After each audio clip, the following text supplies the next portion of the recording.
Mathaya bunga chang som thum pakwana Isu Kristan ti hian min zirtir kero chuan ka hrila cheu misual do dal su I biang ding lama bengtu hnenah chuan a lehlam pawh dawh he zirtir na hi enge a omzia a ring tu mimal nuna phuba la lo turin sual chu sualin thungrul su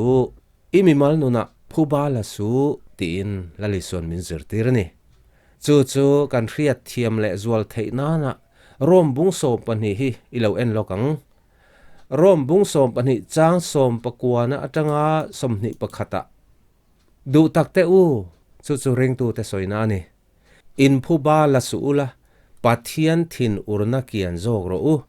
phuba reng keima lak turani keiman ka thung ru lang lalpan ati ti zia kani si chang somni le pakhatna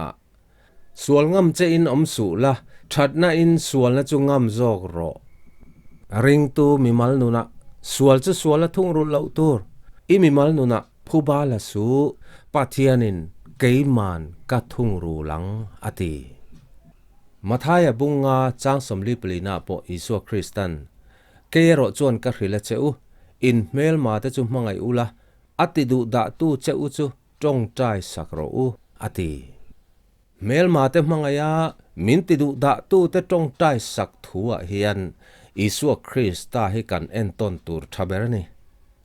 Zuda sa ko ruai tu tele an hnung zui tu te khan Isu Krista chu ti buai tumin kum thum chung ni tin deuh tho an zuya ama manati hlum theina tur kong an zong reng khamanam thla ka ti hluman tum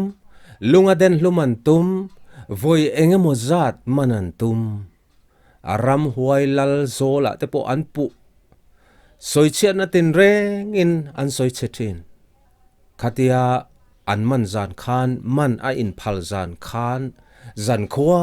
in an soicha a maya an benga chilte an chaka cross an khai kana cross an khenbe po khan musit le thamlo takin an ti ela ma se sual chu sualin athung rul mia lo engtin nge athung rul luka bong som ni pathum chang som thum palia kapa an ni hingai damro an thil ti hi an threlawani ti in atong tai sak zo mel ma te mangaya an ta na tong tai sak theina hi Isu Krista ring lo tu te chon an nei theilo awang le achan chu mangai na pathian an thriat lo wangin karun tarlan tak Krista thupek te kha izom thinem Krista thupek te hi zom chu ka du